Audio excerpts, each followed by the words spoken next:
Beth, welcome to the Leaders and Founders podcast. Thank you. Thank you so much for having me. I normally welcome people, but you have welcomed us into your incredible house. So thank you for that, firstly. Oh, my pleasure. And I'll try and make sure we don't break anything. Because this room is incredible, by the way. For everyone listening or watching, we're in a whiskey room, which I guess must be a passion for you as well, right? Yeah, so when I bought my house here in London, what would that have been, 2021, and I'm single and live alone, and I was talking with my best friend about it. I said, well, there's a formal living room. What do I do with it? And she said, well, that's your whiskey room. And I said, oh my God, I know what it looks like. Fantastic. Amazing. I knew the wallpaper. I knew the light fixture, all of it. So no, it is, I do enjoy whiskey, but I really love Scotland. So it's a bit of an homage to that. And, yeah, perfect. You know, love a good William Morris wallpaper, and off we run. It's incredible, and it's made me feel really kind of inferior about my own house because I have not decorated in a while. Look, there are wonderful places to plan home decor and design. I think Pinterest might be one of them. So we will definitely go on to that. Excellent, good. Amazing. But for people who may not know of you, if you've been living under a rock for a while, can you just give us a bit of an intro, a little bit of a background, and then we'll really dive into things? Sure. So I'm Beth Horn. I'm the managing director for the UK at Pinterest. I've been at Pinterest for 8 months and change now, coming up on 9 months, which has been tremendous. Prior to that, I was briefly at Spotify, but spent 12 years at Meta. First at our headquarters in Menlo Park in California. I was there from 2011 to 2018, and then moved over to the UK in 2018. So I've been here for almost 7 years.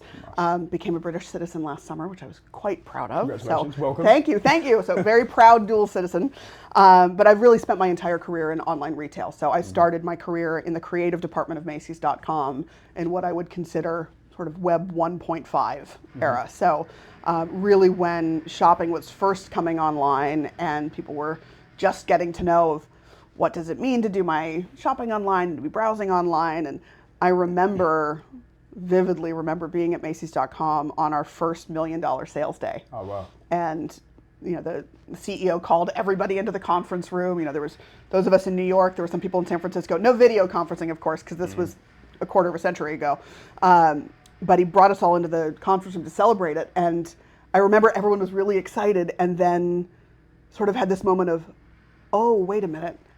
We need more distribution centers because America's really big. How do we get shirts and bags and towels and things into people's homes? And so it completely upended that business in a really exciting way. And so the journey of the last 25 years working in digital media and online retail and sort of walking industries through this massive transformation has just been change after change after change. Sure. But for someone who's naturally curious and wants to learn and wants to build, it's been enormous fun. Yeah, for sure. And I guess that $1 million sale day, like that's technically nothing now, right? Compared to, you can do that in seconds on platforms. So yeah, I guess you've had a front row seat, but you've also been in a driving seat as well for a lot of this change, I guess. It's been fun. But way before that, you didn't necessarily have the sort of education that would naturally lead to technology. So you're a big fan of the arts. Yep. And so tell me about that first. Is that something that you've always loved from a child? Yeah, so it's funny, from the time that I sort of hit college was right when, I'm really clearly dating myself now, but it was right when the internet was really taking off. So I got to Stanford in 1995 and I didn't check my email address between the end of term in May and the start of fall semester in September, because there was no need to. Can you imagine not checking your email for 3 months? And I think I had 8 emails when I logged back in, because it was a different time. So so the notion of a career in tech didn't exist because tech didn't exist. Sure. Google was created at Stanford while I was there. And in fact, Google's first female engineer, Marissa Mayer, who went on to be the CEO of Yahoo, she was my RA in my dorm my sophomore year. So I was very, very fortunate that I was at an incredible university at the place, at the moment when the entire internet economy was born. Sure. And so seeing how all of that came up, seeing friends who were going into the online space for careers and early days at Google, at Yahoo, at places like that was really interesting. But I was a liberal arts person, what Stanford would call a fuzzy major instead of a techie major. This liberal arts versus the sciences. And so I studied history and drama at Stanford, double majored in those, and spent my 20s as a performer. And so I was in theater. I first trained as a classically trained opera singer, toured with the Children's Opera Company. Hansel and Gretel, I played, depending on the day, either the witch or Hansel. Don't ask me how that worked, but it did.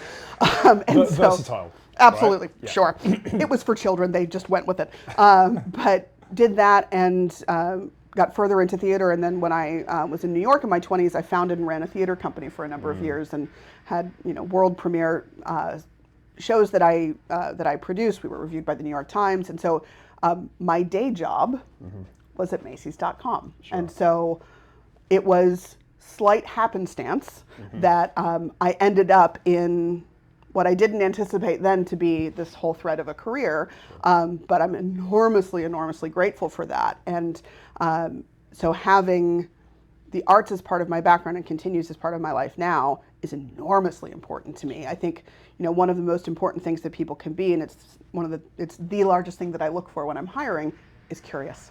Sure. I hire for curiosity because in my experience, I cannot teach it. Yeah. I've tried. Sure. And either someone wants to learn and wants to figure out how things work and how to build things, or they don't. And I think that the artistic background that I've had, it doesn't need to be that. It can be any number of things of what someone's interested in. But for me, it's really central to how I think, how I work, and the non-work parts of my life too, which are really important. Amazing.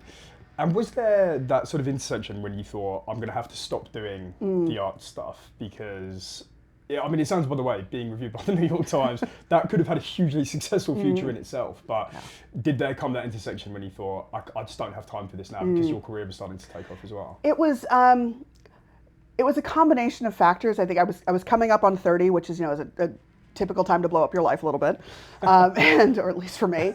And I felt at that point that I could see continuing to do what I was doing, and fast forward a few years and I would be 35, which at that point was my scary age, which is adorable when I think back on it now because it's so young.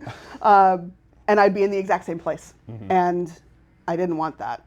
But I didn't know what, I had a question, I didn't know what the answer was. Okay. And if I can be a complete cheeseball, there's a fantastic quote that I will mangle from Rilke that basically says, when you have a question, do not feel the need to find the answer. Live inside the question, and the answer will reveal itself. So that's basically what I did. So I left theater, I left New York, I moved to Portland, Maine. I grew up spending summers in Acadia National Park with my family. My mom and stepfather actually live up in Acadia now. And I thought, this is a beautiful place that is inexpensive, where I can park myself for a couple of years for what I'm going to consider personal life graduate school. And figure it out. Sure. And so that's what I did. I moved there. I got a dog for the first time in my life, I think within a week of leaving New York. So I was like, if I get a lab, if I get a big dog, I cannot go back. And so this is not going to work out. She was great. So Lucy was my anchor into this new life. And so I started working at a very small boutique search engine marketing firm.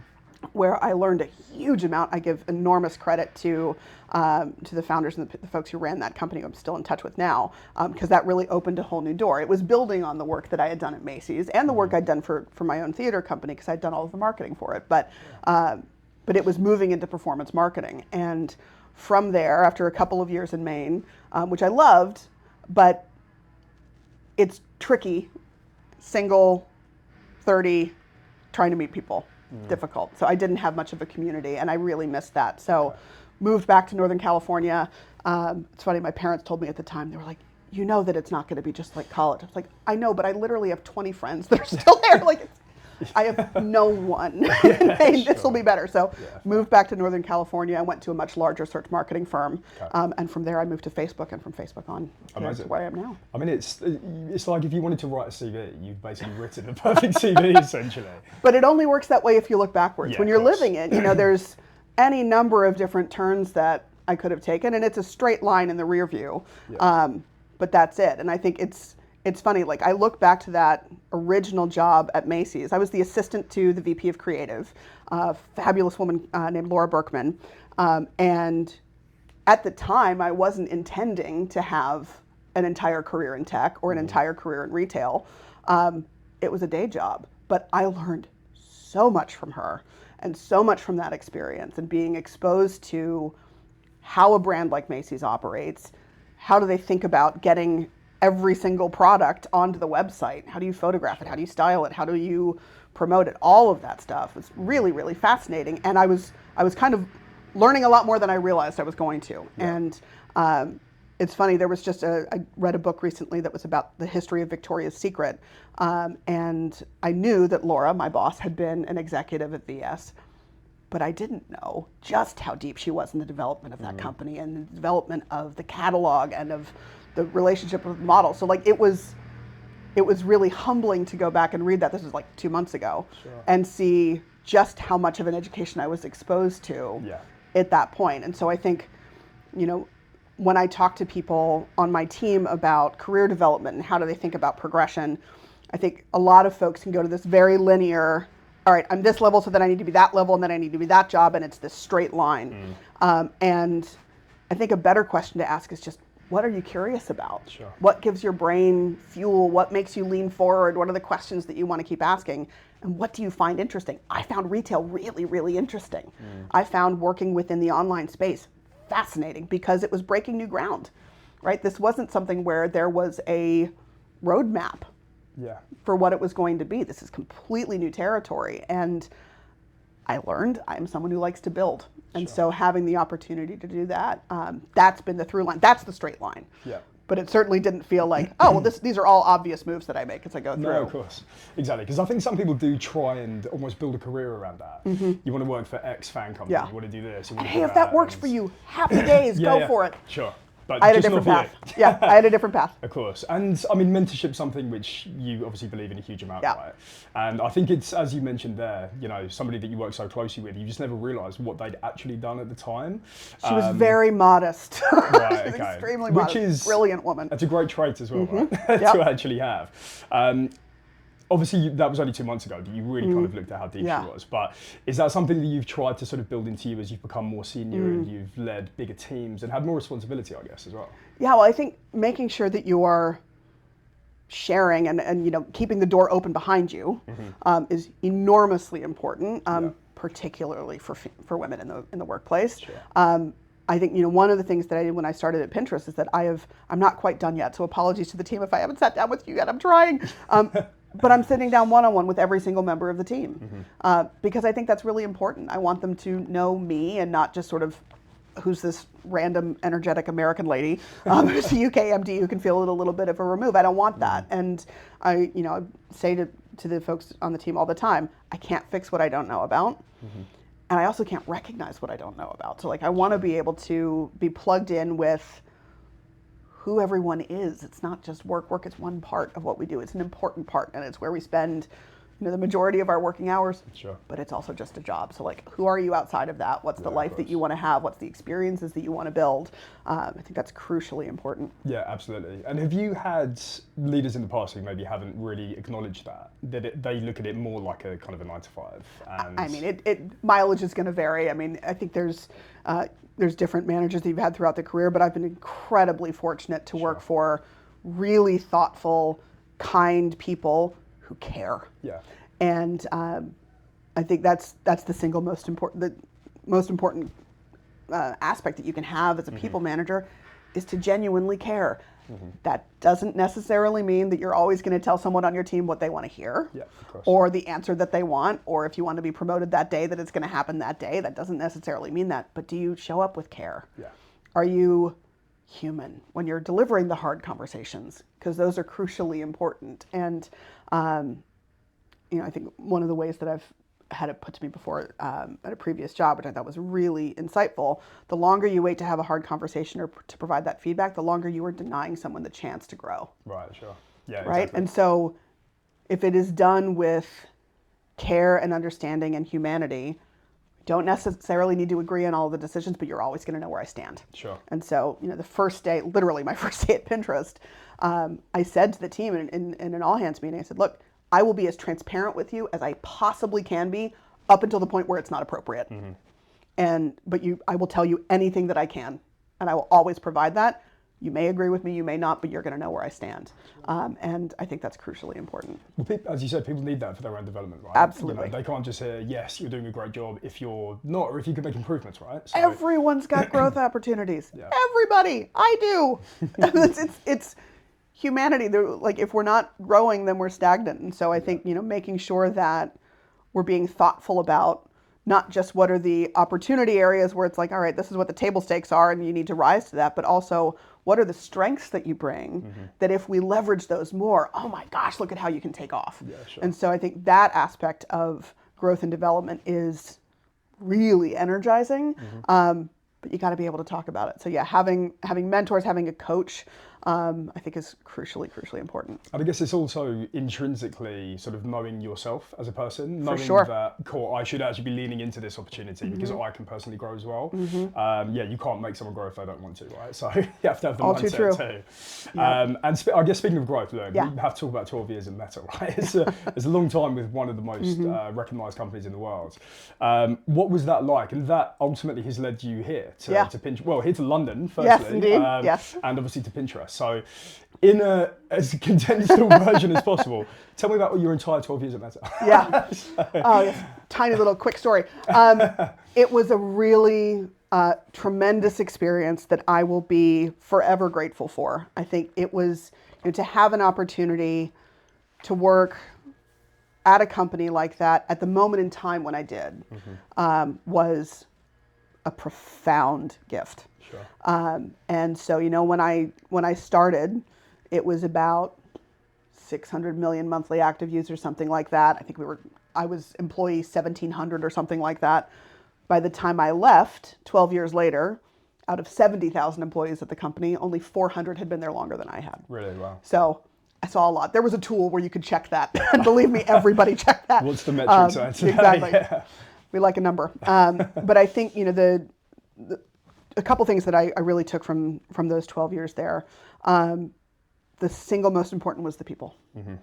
And because they were what made it really special and precious. I think that it can be easy now to look back at Google's trajectory over the years or Meta's trajectory and say, oh, well, success was a foregone conclusion. It was not. And things happened because a group of dedicated, smart, kind people came together and all pushed on the same problem together.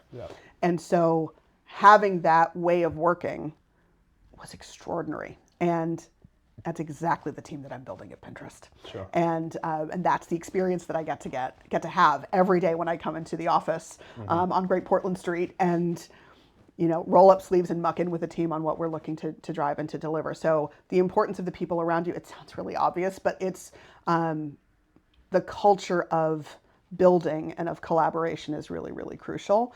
And then, bias for action. That's not unique to Meta now. I know that's an Amazon value as well. And a lot of companies talk about that, but it can be really easy to get into analysis paralysis and you can have death by data and what's interesting versus what's actionable, I think is really crucial. And so how do you build for the next thing and build for the audience that you serve? I think my favorite thing to do then and now is to sit with a CMO, sit with a CEO, sit with a chief growth or technology officer and say, what are your biggest problems? How can I help you? What can we build? And those challenges have shifted over the years, but there are some through lines that are consistent. And so biasing for building and for action with a group of smart people who don't have sharp elbows doesn't mean that people aren't driven. Absolutely yes. Doesn't mean that folks aren't ambitious. Absolutely yes. But it's a collective ambition. Sure. And so I think that's been that's a core part to how I work now, and it's absolutely how I'm hoping to at least run the team at Pinterest. Yeah, amazing. I love the sharp elbows analogy, by the way. So everyone always says get your elbows out, but sharpen them up if you need to. And you've only been at Pinterest for 8 months, but it sounds like you've obviously been a fan of Pinterest for a long time. You're a very early adopter, right? Yes. So is it always something that's just been a constant throughout your life, even looking back now? Oh, absolutely. I have had my eye on Pinterest from the beginning. So I first joined and set up an account, it was 2 months after launch back in 2011. So that's within 2 months of when I started my job at Facebook. So I've been I have been watching it from the beginning. And having spent my career really within online retail, I've been watching it for the last 14 years, sort of saying, once the ad product gets completely figured out, particularly for lower funnel, this is going to absolutely fly because it is gold dust for retailers. And you know, when you think about why someone comes onto Pinterest, when I thought about why I go onto Pinterest, you know, over the years, it's been with me for all sorts of different life moments, from the big to the small, from, you know, 2 home renovations, this one very much included. There's definitely a pin board with this wallpaper on it that's sitting in my account. But everything from that to, like, what am I making for dinner this Thursday because I've just run out of ideas, like, it's been there for me through that period. But really thinking through, how can we best activate on why people come here, which is different than anywhere else, right? Like, it really is, right? Like, when you, generally speaking, you go to Google when you know what you want, right? And it's really a command line interface. What's the search term that you're going to plug in? By and large, that's going to be a branded search or a really specific one with a bunch of different words in it. And it's kind of funny to me now, after having spent, you know, 8+ months at Pinterest, that we get lumped in with social media. We're far more visual search than anything else. And so, you know, when I think about how people engage with that, it's much more intuitive. And our searches are 97% unbranded and 70% 3 words or less. So completely different from what you see within the worded search that you have on Google.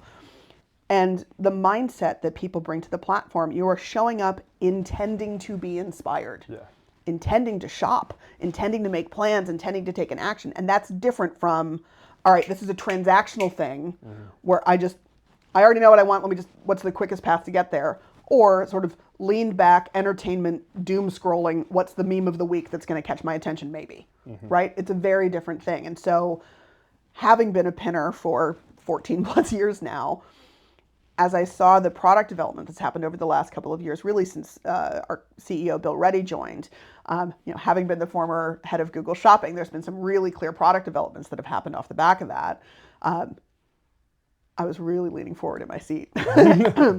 Excuse me, and paying attention to what was happening and what was developing. And so that promise of the platform that I had been looking at as a performance marketer for so many years was really coming to the forefront, and that's why I'm here. So it's a hugely exciting moment to be joining the company, to be building a team in London, to be really deepening our relationships with clients and agencies here, because I get to be curious and really build on top of that. Amazing. And I think it is. I mean, you mentioned it being a visual discovery platform. Like, it really is that, you know. And I think there's another sort of conversation I'd be really keen to have with you, that I haven't actually purchased from Pinterest as a user. We'll get you there. Yeah, exactly. But this is what I mean. It's around, I guess, a wider audience, really understanding what you can actually achieve with Pinterest, which is going to be a key thing. But as you said, you know, everyone's doom scrolled on Instagram, Facebook. I haven't had Facebook for a long time, but Meta, sorry, you can tell how long since I've used the platform. All good. But you know, neurologically, you can only process so much information as well. So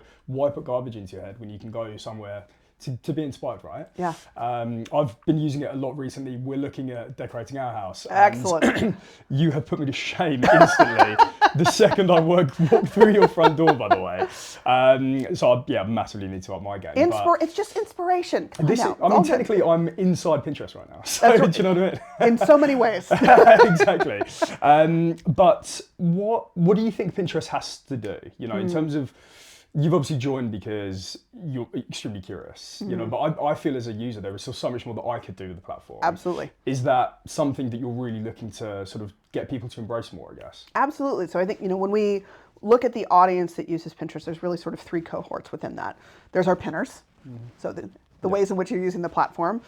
There's content creators, so we can think about, you know, influencers and creators within that, and the materials that they're bringing onto the platform, the content they have there, and then there's advertisers. And so we want to make sure that we are continuing to build for all 3 of those populations.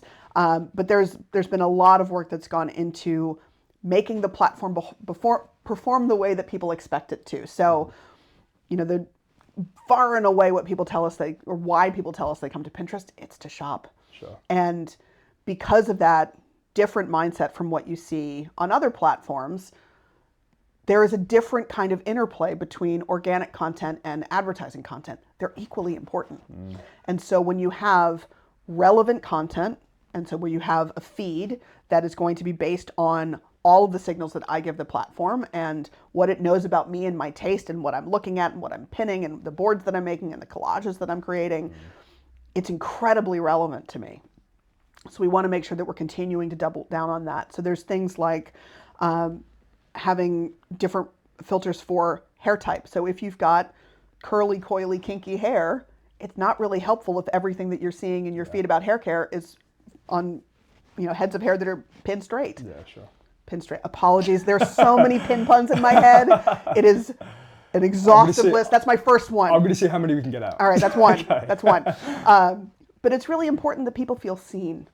And I think when we think about what it means to have a positive experience online, which is something that is incredibly core to how we operate and how we build, feeling seen and reflected in the media that you consume is a big part of that. So there's the hair type search, there's skin type filters that people can use as well.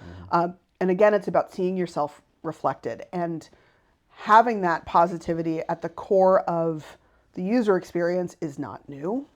To Pinterest, it's not an accident. It's the result of over a decade's worth of really intentional decisions to make sure that it's an additive, positive experience. And I'm going to ruthlessly, shamelessly steal from one of the brilliant women on my team who says, Pinterest is for yourself, not your selfie. Nice.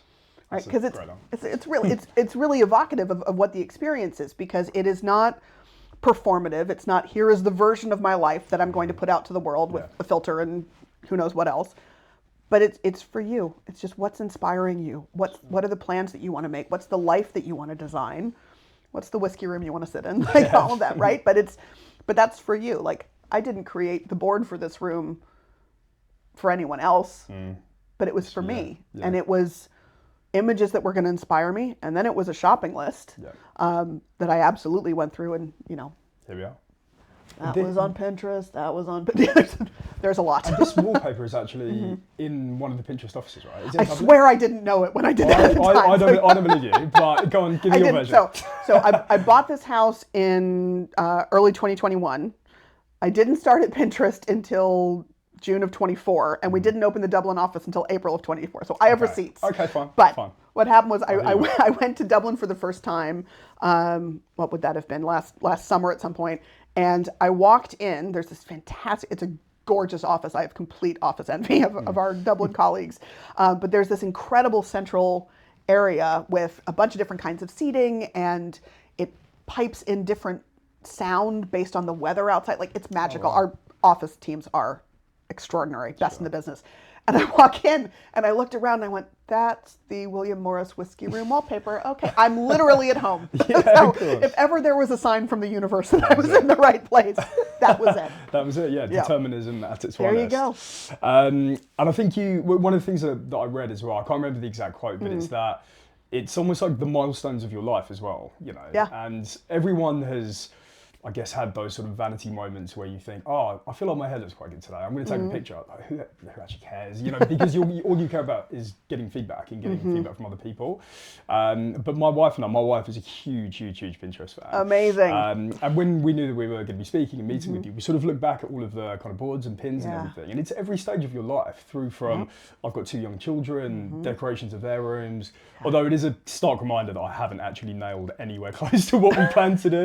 But there's always tomorrow. It's of course. Yeah. There's always something else. But it's an ever-present as well. Yeah. It's always there, kind of, I guess, sort of rooting for you and giving you the helping hand versus, you might see some negative things that is going to impact your day and stuff. But I guess that's something which, as you said, hasn't been done by accident. That's a cultural, absolutely, a really deep cultural part of Pinterest. It really is. And I think having that experience, that's not just, what we say about ourselves, it's what our users say about us too. And I think, we've seen, there's been studies, there was a study from UC Berkeley looking at Gen Z specifically, and they report that after a session on Pinterest, they feel less burnout, they feel less stress, and they feel more connected. Like, that's incredibly powerful, and that people feel better about themselves after a session on Pinterest. I would challenge the other platforms to be able to say the same. So making sure that there is a protected experience for people, particularly for younger users. This is nothing that is new for us. So we were the first social media platform to have under 16 users be private by default, right, okay. which is hugely important. Sure. And our CEO, Bill Reddy, just spoke about this recently at Davos, that we are about to be launching something in the US and Canada where if a kid who has Pinterest opens up the app during school hours, they will get a prompt telling them, come back after school. Sure. Like, put this down, focus on studying. So, because phones can be incredible, we've seen like what, great impact the right content can have on your well-being, but not during school. Yeah, and so supporting phone-free schools is really important, and that test is about to roll out in the US and Canada, so we're excited for what that can look like. But it's really core to the why of the platform. It's a big part of how we are different from the others that are out there, and it's a huge part of why I'm here. I am terrified for my children because, I think even looking back, when I was growing up, my kids found a spud gun, a potato gun, right? It was lost in kind of the basement somewhere in my mum's house. And my kids loved it. And I thought that was probably my favourite toy for about 3 years, that spud gun. Yeah. It's a completely different life now. And it is, there have been so many great evolutions, of course, and technology is fascinating. But, my she's nearly 8, so she's still way off having a phone. Yeah. But it's almost that, well, she has a phone, my friend has a phone. Oh, then they're going to have this, they have that. But that can very quickly spiral, can't it? Yeah. For the user psychologically, obviously there are so many different impacts. How do you live by that as a business? How do you make sure that that's something you always uphold in your standards? Yeah. Well, I think I've touched on a couple of those areas already with making under 16 accounts private by default, with being really in support of phone-free schools. But again, this is where the experience is different because it's the non-performative version of things. And I cannot tell you how many times since I joined the company, I've had conversations with people outside of it, whether it's talking with clients or agencies or just talking with friends. And I don't have children. I am a very, very proud aunt and godmother, but I don't have kids of my own. But when I talk to parents, people will say to me, Pinterest is the only one I let my kids be on. Yeah, sure. And we take that enormously seriously. I think it's hugely important. And look, the internet is a reflection of people. People are complicated. People are incredible. People are challenged and troubled. We want to make sure that we are creating and protecting a safe space for users, for brands, for kids, really across the gamut. Incredible. Amazing. I really want to talk about Pinterest Predicts and where we're at, because I don't know about you, but I can smell pickles in the background. That's not my house. Let the record reflect. I do not have an ode to pickle in the room. For everyone watching listening, there is not just a sense of pickle.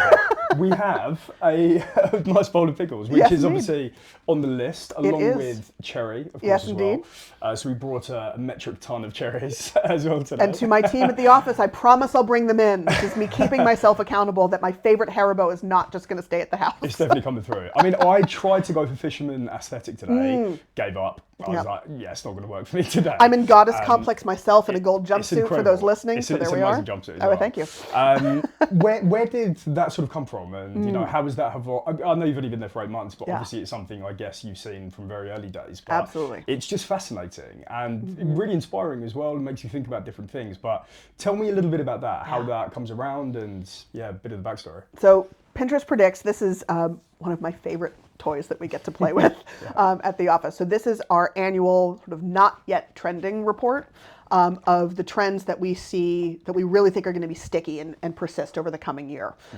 And what sets that apart really from other sort of trend casting and trend chasing is the methodology behind it. So again, when you think about, as I've talked about why people come to the platform, the mindset that they have, I'm showing up intending to be inspired, intending to have an idea, make a plan, take action. We look at reams and reams of search data. What are they searching for in the platform? Again, keeping in mind those tend to be pretty broad. And from that, then walk all of that data through machine learning to understand what are some patterns within it. We then work with experts who are able to categorize the data and then from those trends that come out of that, we then work with third parties to make sure that we are being inclusive and representative across what's there. And what comes out of that every year is a list of the trends that we really believe are going to be driving culture over the coming 12 months. So I think frequently when people talk about trends, it can be chasing the meme of the day and sort of what's the quick hit, low calorie or high calorie, low protein, flash in the pan thing that's going to be happening in culture. This is much more about what is sticky over time. Yeah. And because of the data-backed approach, because of the way people use the platform, these tend to be far more resonant, far more long-lasting. So over the last 5 years, 80% of the trends we've called have come true. Wow. And what I mean by that is that the search volume for those trends has increased even more over the coming year. So if I look back at 2024, my personal favorite from the 2024 trends list was eclectic grandpa. Right, okay. And I realize saying that you may go, what the heck do you mean by that? Picture anything Harry Styles has worn. Yeah, sure. That's eclectic grandpa, right? Like it kind of makes sense, and you can start to see that coming through. So for 2025, cherry coated, as you've so kindly provided us today, cherry coated is one of them. Pickle fix, we're going to see pickles in a lot of different places in martinis. I've had a pickle martini. Have you had a pickle martini? I've never had one. They're shockingly good. Oh, really? Okay. Yeah, there's a nice like briny, but it's a nice contrast. It should be terrible, technically. I know, and yet it's not. So highly recommend. And then within home, you can look at things like mix and maximalist. Clearly, I am someone who likes a minimalist approach in my own. No, the mix and maximalist is very much up my street. But you can think about ways in which these trends are going to show up in different categories. So it's not just about what's happening in food or what's happening in home or what's happening in fashion. It's how are these things going to be able to really stretch across multiple categories. So fisherman aesthetic is one, which, as I mentioned, my mom and stepfather live in a tiny lobster fishing village in coastal Maine. We are so ready for fisherman aesthetic. Like this is what we've been waiting for. Born to this. I have so much lobster stuff in my possession. But you can think about it as sort of the obvious of like, cable anchors on things, cable knits, sardine tattoos are seeing a bit of a surge. But you can also think of it as really sort of nautical stripes. Sure. So you don't have to be a retailer or a food brand for that to make sense. So you could be a bank and just put stripes in the background of the creative that you're using, and then you are a part of that trend, really. Sure. So it's meant to be evocative and inspirational for brands to think about what's going to be resonant on the platform for the coming year. And also there's opportunities for brands to buy into those trends to officially sponsor them exclusively for their category for the year so that they've got that relevance with the user. They're such fun to play with. I think that's one of the really key things as well, is that when I first sort of started looking through that, I was like, oh my God, none of these really sort of speak to me in terms of just like a headline, for example. But as you said, when you really go into it, like take fisherman aesthetic, you don't have to have a beard, smoke a pipe, and actually be a fisherman. But if you do, welcome. You have nailed it. Exactly. And they may know your parents. So that's right. But it's really kind of far-reaching, that's right. in every sort of corner in life, everyday life as well, how that can really impact you. And it's great looking through that. Firstly, the visuals are obviously great, right? All the threads, everything that you go through, it's like a fashion magazine at times, and everything. Really fun. It's really cool. It's really interesting. Fun. Is that something everyone looks forward to that. Users really, really can't wait for that to land. Yeah. But is that something, can you feel that buzz internally? Well, oh my gosh, absolutely. No, I think I got a sneak preview of the 2025 trends by about a week. Okay. And I felt like I had been entrusted with state secrets. Like I was walking around like, is MI5 going to come find me? Like, is this a bit of a moment? Like, I'm not going to tell anyone, I swear. I felt very entrusted.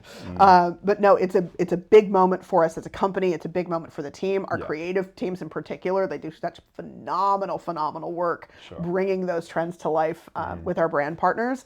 But also for the clients and agencies that we serve, to have those conversations of what's going to stand out for you, and how can that really come to life through your work and through the collections that you have. And so one of the things that I am most excited for this year, it's going to be launching in March. We've got this epic collaboration with Primark where they have a home collection inspired by trends on Pinterest. So you can really see how the trends are coming to life from the search queries and all of the data that we get, that same process, how that inspires specific things that people can go to store and buy. And they can also come onto Pinterest, create collages, which is exactly what it sounds like. You can sort of mix and match different elements to bring together into one collage, which you can then shop via click and collect with Primark. So really exciting moment that's coming in March. Incredible. So you keep your eyes peeled. Yes, indeed. Something like that, how long does that take to sort of come to fruition? I'm sure there's a huge amount of work. There's a lot of hard yards that go into it, but that's the fun stuff, right? To be able to think creatively with an amazing partner like Primark, to be ahead of where culture is going and be present for that, that's fun stuff. That's what it's all about. That's indeed. Incredible. In terms of other things outside of Predicts, which is just absolutely incredible anyway, what can we expect from Pinterest this year? What are you here to do? Where's the sand? Where's your flag? What are you here to sort of achieve? Oh gosh, well, I think for me personally, I really consider it my job to change the conversation in the UK from the duopoly to the trio. Yeah. That is the size and scope of what I am playing for. And I think there's a real responsibility to do that. I think we are in a moment of, let's just call it, a lot of upheaval and uncertainty in the industry. I will leave it there. But what comes from that is a lot of questions, quite rightly, from brands and from agencies of where are they putting their advertising dollars? And do they see their own brand values and personal values reflected in where their media is being spent? And so making sure that we are building a performative platform, a positive performative platform that answers that question, that's why I'm here. Sure. So we're at a really exciting moment for a business. We just announced our first ever $1 billion quarter for Q4 of 2024, $1.15 billion in revenue, highest ever user count. We're over 500 million people every month, 553 million coming through. And really the growth that we've seen both in revenue and in users, it's in Q4, it was really off the back of a phenomenal festive season.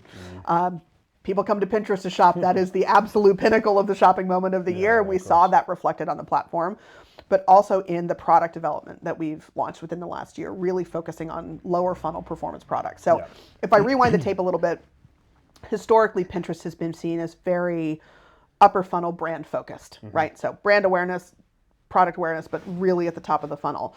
And the investments that we've made over the last couple of years, last year in particular, have been really focused on lower funnel. So I think it was beginning of September, we launched Performance Plus, which is our AI-driven performance lower funnel product suite, really to make it easier to drive bottom of the funnel conversions for the clients and agencies that we serve. And so as we've seen that take root and take off, as we've seen shopping on the platform take root and take off, it's really been about driving comprehensive full funnel results for the partners that we serve. So, my flag in the sand is building that full funnel business as a true alternative to the other platforms that are out there, so that there is greater diversification in the marketplace, so that brands are able to really get in front of that unique mindset that you can only find in consumers on Pinterest. Yeah, you literally can. You really, right? So how can we do that in a way that is additive, positive, creative, joyful? I think that's crucially important. Having spent 25 years of my career in online retail, we've done a really good job of solving for the transaction. Yeah. So we've solved for buying. I'm not sure how much we've solved for shopping. We've solved for, can I get it quick? Can I get it cheap? Can I, make that transaction happen quickly? But that experience that I know I had, again, dating myself somewhat, but, I think about going to the mall with friends, intending to shop. I wasn't just going there to say, how do I entertain myself today? I'm going to blindly wander around. No, I was going there to shop, but I didn't know what I wanted. Sure. And so that experience, that joyful experience of shopping as discovery, that hasn't been solved for online. And so coming from a place of visual discovery, which is so core to what Pinterest is and how we show up, that's a unique space for us to play in and to win in. And so what we'll be focused on building over the coming months and years with our partners is that experience. Yeah. So how do we show up best for that? How do we have performative campaigns that stand up with modern measurements so that we are underpinning everything that we are doing with proof and with incrementality, all of that good stuff that's critically important. But building that visual discovery engine to be able to deliver for people. And it's for advertisers and for people looking to sort of sell on the platform and add that as a stream of a very successful stream to their business. You're approaching people that you have the ability to actually inspire. You're not trying to catch a sale because you know someone's on a platform at this time or what have you. That's right. But you've got a great Arsenal behind you. Oh, I'm a Spurs fan, and we're kind of in that territory. I always hate saying that word. I'm closer to Arsenal by about 200 yards. 200 I've yards. checked. Go that way. Spurs is that way. Yeah, Spurs is that way. Arsenal's that way. Okay. But for advertisers, it's the perfect platform for them to actually go and sell because, as you said, there is a very intentional reason to why you are there. You know what people are looking at, that maybe they want a cherry red kitchen this year, for example, or what have you. Why wouldn't they be there? And why wouldn't they really invest in that? Well, that's it. And there's no reason, really. And so I think making sure that we are having those right conversations, educating people about how we have changed, because it's a different Pinterest now than it was a year ago, 2 years ago, 5 years ago, certainly. And so, with the investments that we've made in the UK in particular, I've been doing a lot of hiring, which is really fun.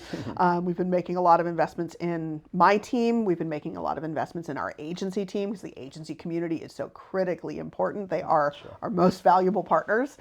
So making sure that we are showing up for those folks and really speaking about quite loud and proud about all of the stuff that we're doing. I think, as someone who was outside of the company for, up until 8 months ago, I've been waiting for Pinterest to step onto a stage and sort of claim its space. And so I'm deeply proud and honored that that's part of what I get to do. That's awesome. Has it been sort of everything and more that you thought it would be initially? Oh my God, I'm having a ball. Yeah. I'm having an absolute ball. No, that does slightly come across. I have no poker face. For someone who used to be in theater, I actually have absolutely no poker face. So it's, as my team will tell you, they know what I'm thinking, for good or for ill. But no, it's been a really extraordinary experience. I've been so impressed with the people that I get to work with and learn from every day.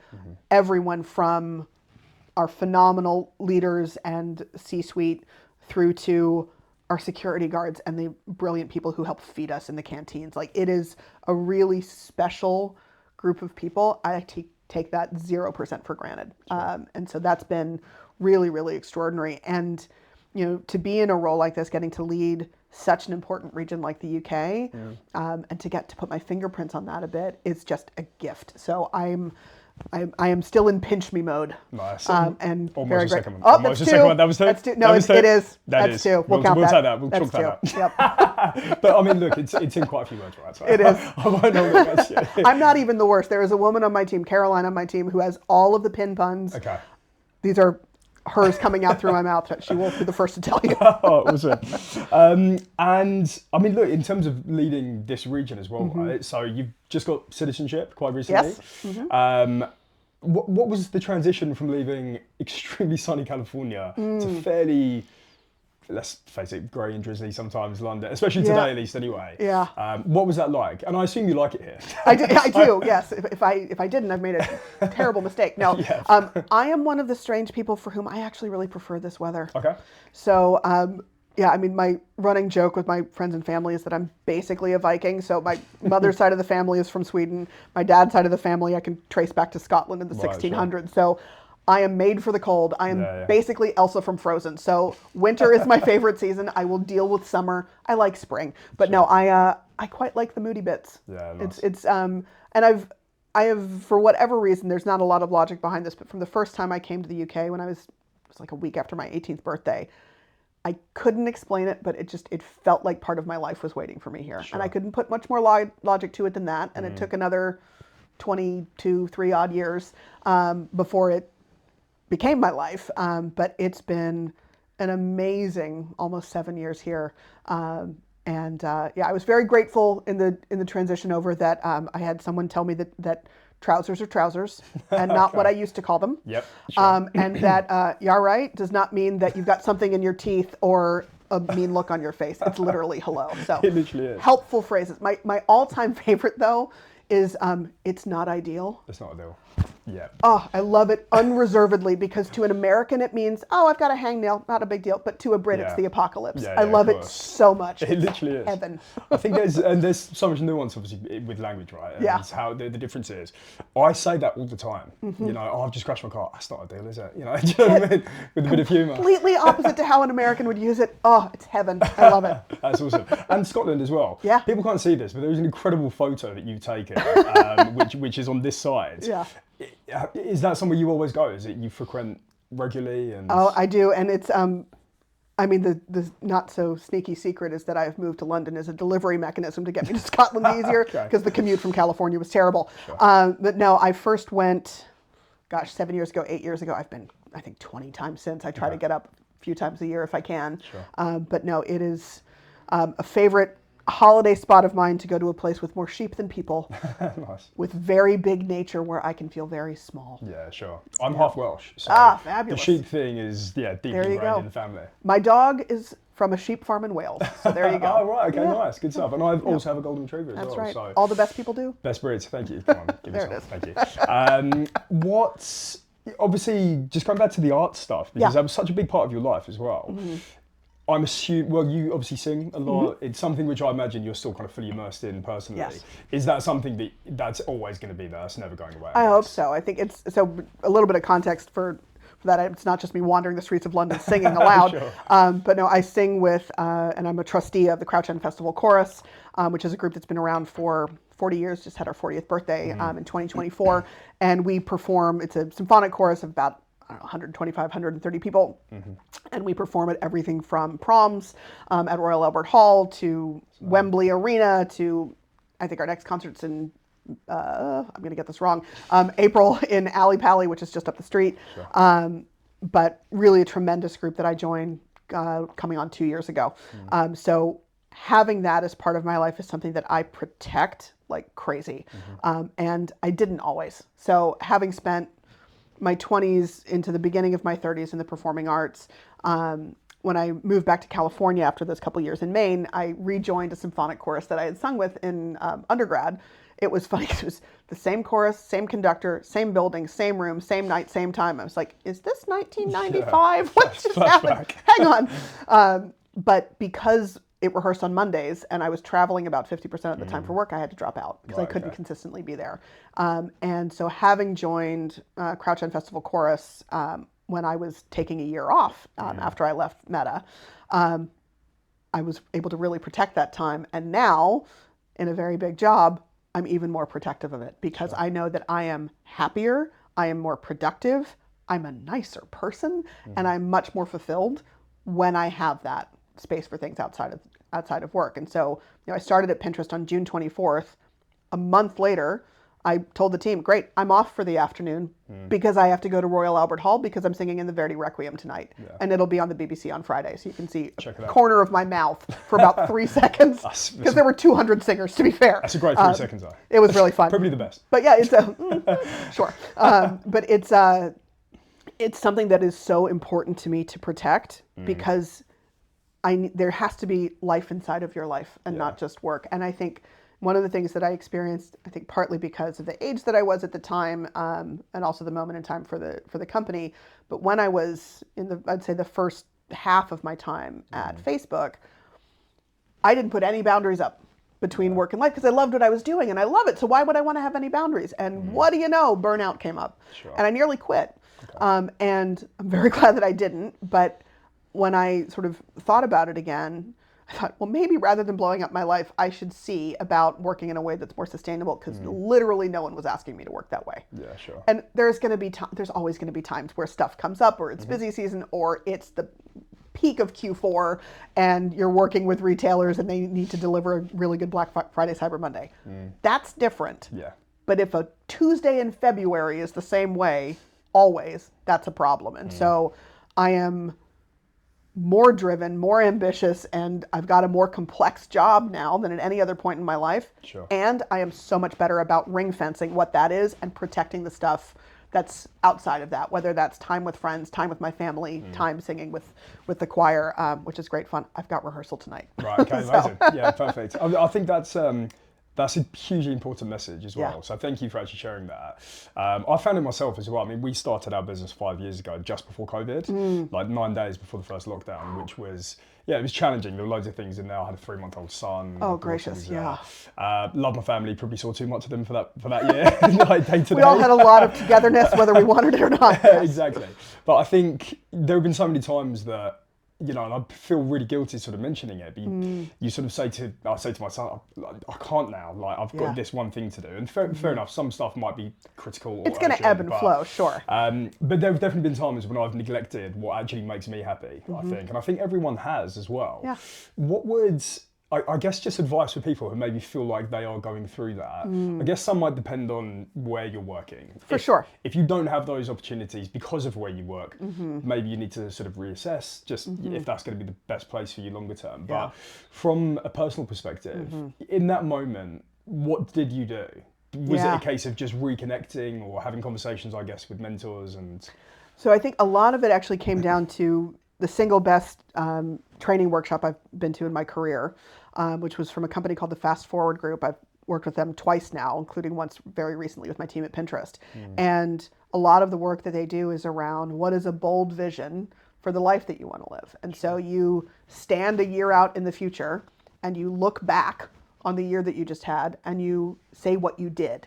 And there is a real trick to your brain when you say, here's what I did rather than here's what I'm going to do. Nice. When you stand in the future and you look back, you give yourself all of the reasons, all the things that happened and all the reasons why. If you stand here and say, well, I want to do this, your brain gives you all the reasons why not. Yeah.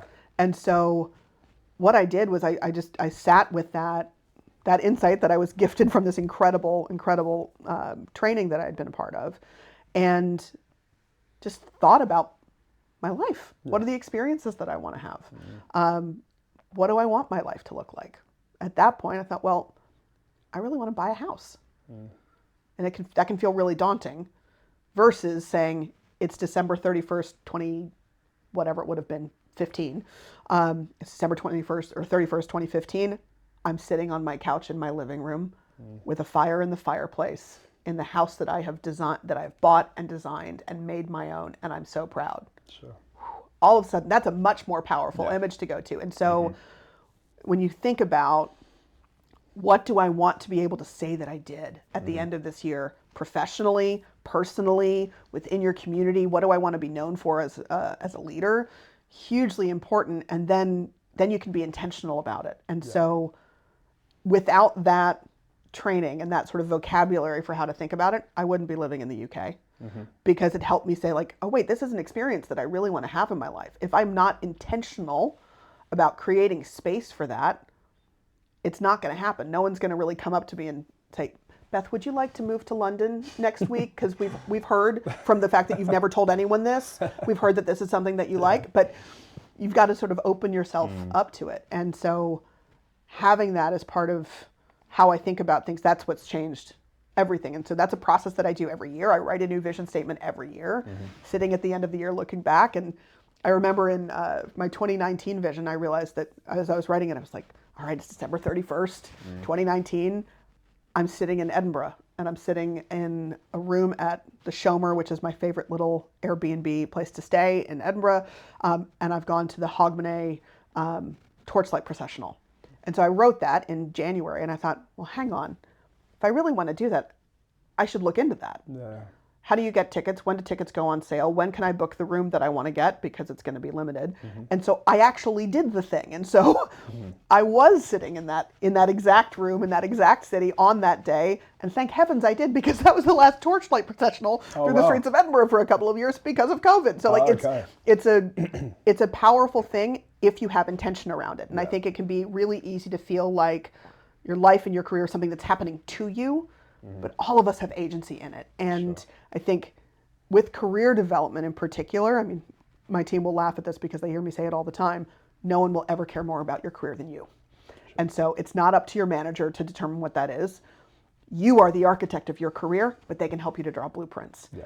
And if you aren't clear about what's the life in my life that I want to have, if you aren't in a relationship and you want to be, how are you making space for that?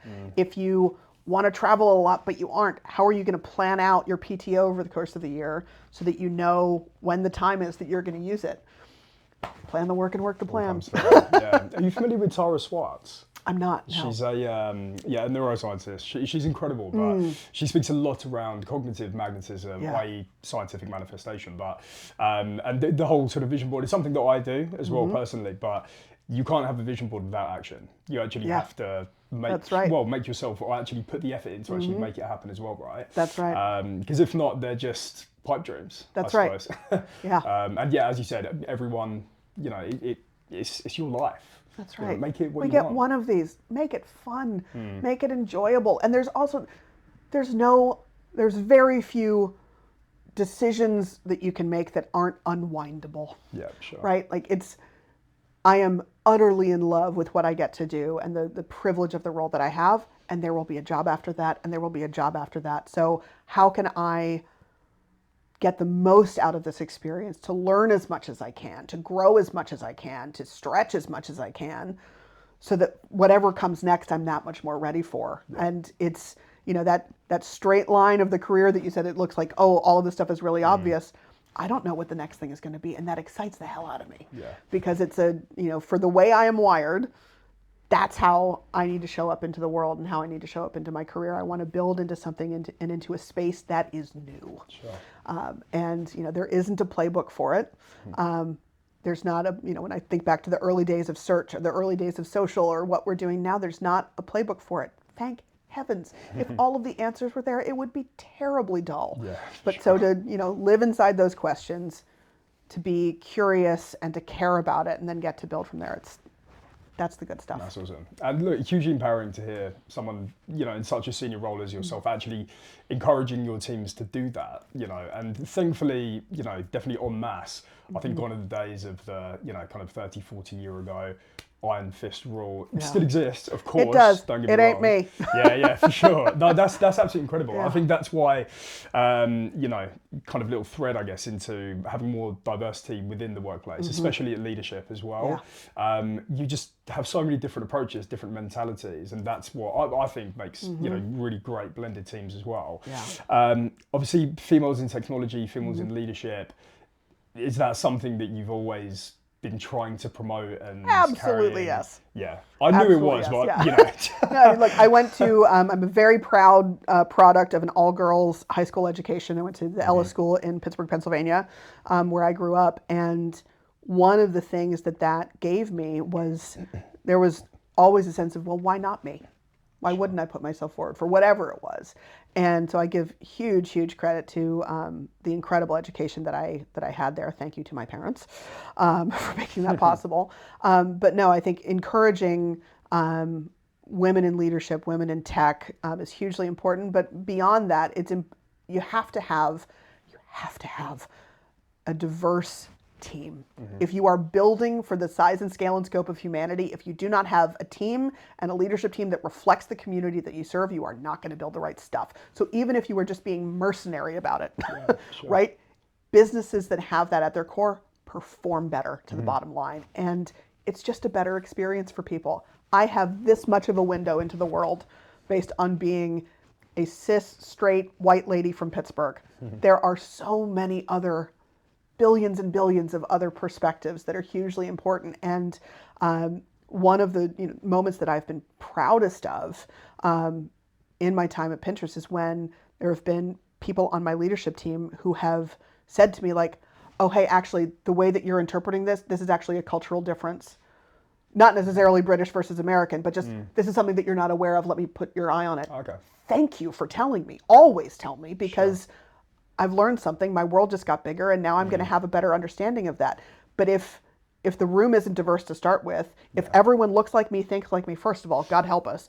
But it is so much poorer of an experience for that. And so it's critically important to me. It's core to how I've built my leadership team. I am enormously proud of having a highly diverse leadership team and a couple of different cuts at it, which is hugely important. And it's something that has to be a continued focus for us. So no, it's as you can tell, again, with my complete poker face, something I'm slightly passionate about. Yeah. For companies, maybe new starting companies, startups, maybe you've just got big funding round for the first time and you want to really, I guess, build that into the fabric of how you grow and as a business. What are the first basic things that they can be doing? And there's obviously great material out there, of course, great talks and conferences and what have you, or speakers, but for, CTO of a business, CEO of a business, what are the first things they should be putting in place? In terms of building that diversity. Obviously something that goes straight through your attraction process in the first place. I guess material you're actually putting out as a business, but it has to be built in your culture as well. It does, and I think this is really looking at what's the difference between looking for specific skills versus mindset and approach and how people learn. None of us were born knowing how to do this stuff. Okay? Like, this is not factory installed that I know how to be a performance marketer because I was born that way. No, like, this stuff is learnable. Are you curious? Do you work with data really well?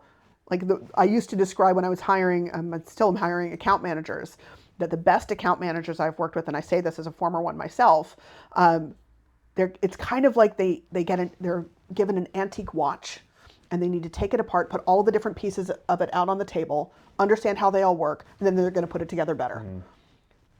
I don't actually need them to know how to put together a watch. Yeah.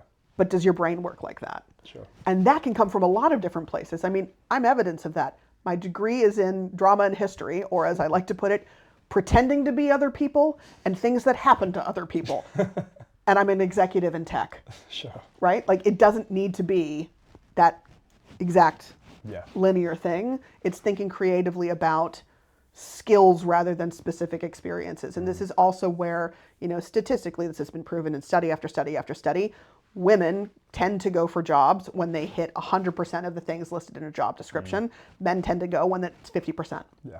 And so having the confidence to throw your hat over the wall and to go for things that are going to feel like a stretch, but you've got the skills to get there, if not the specific, I've ticked every single box. Sure, yeah. I think for hiring managers, thinking creatively about that, and for people who are looking for new opportunities and new roles, having the confidence to try. Because what's the worst that happens? You apply for something and you don't get it, you're in the exact same spot you are today. You have lost nothing but sending a CV out. Exactly. Doesn't hurt anything. Exactly that. Yeah, I think even just thinking about my group of friends as well, so many of my female friends would say, but I haven't perfected this yet. Give me another year. Whereas most of my male friends would say, let's see what happens. Yeah. It kind of is what it is. Ladies, get in there. Exactly, yeah, 100% back yourself. Yeah, that's right. Incredible. And I mean, look, you've given us such good insight. I think as well, just your personality, I don't know you super well, but it sounds like you were built for Pinterest. I think I'm in the right place. Yeah, I'm very much in the right place. It really does. And I think, look, I mean, you've already said you haven't got a poker face, but you don't need one when you enjoy it so much. Yeah, which I do not take for granted in the slightest. Yeah, for sure. Yeah. It sounds like the only thing you need to do is maybe get the Dublin design team to London. I'm working on it. We'll see. I've got the wallpaper inspo ready to go. So it's all here ready to go. Is there kind of a sort of parting message? Is there anything that you'd love for people to know? Last couple of things about Pinterest. We've spoken about so much. I mean, you've given great insight. And I also feel, I think I mentioned this to some of your brand team. Whilst everyone knows Pinterest, in terms of getting under the cover, I think there's still probably some work to be done there, maybe. For people feel fully immersed in the platform anyway, people who are very regular users. But I'm just really excited to see more about you guys and really getting to know you better. So. Oh, thank you. Yeah, I think it's, the main thing I would say to people is to reevaluate what your marketing mix looks like. Sure. And, make sure that it's aligned to not just the performance goals that you have, though yes, please, but also to the values that we have. And so, it is a completely new platform in so many ways. It is more performative than ever before. It is more shoppable than ever before. These are the product investments that we've really made over the last year, and the brands that we work with that are taking advantage of those are seeing incredible success. I would be remiss if I didn't mention, we just launched a case study this week from Seraphine, which is the maternity apparel brand. And when they had previously been looking at their performance on a last click basis, and they worked with a measurement company called Phospha to really analyze in a multi-click attribution what do things look like. Last click, they only saw 3% of the actual conversions that were coming through Pinterest. Wow. So 97% of the impact was missed. So you're making the wrong decisions if you're looking at it that way. And I think everyone sort of collectively agrees that last click is garbage, but it's the garbage we know as an industry, and so we hold on to it for whatever reason. So if you're able to think more holistically about what performance looks like, you get a very different view on things. And so when Seraphine did that, they saw a massive uptick in the ROAS from the platform.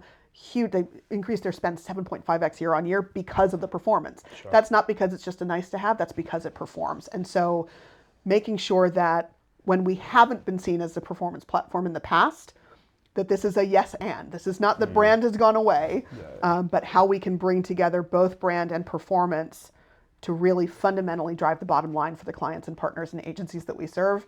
That's where we're at. So let us know how we can help. Yeah, for sure. And I assume that's an incredible process, like a really immersive collaboration between brands who maybe haven't really invested hugely in it. So yeah, what are you waiting for? Exactly. Incredible. Look, thank you so much for welcoming us to your house. Oh, my pleasure. Thanks for coming. No, it made my commute a breeze. Thank you very much. Exactly. No, it's really been amazing. I've loved obviously chatting with you. I think I'm jealous I don't work in your team, first and foremost. But I'm going to try and take some of that to my own business as well.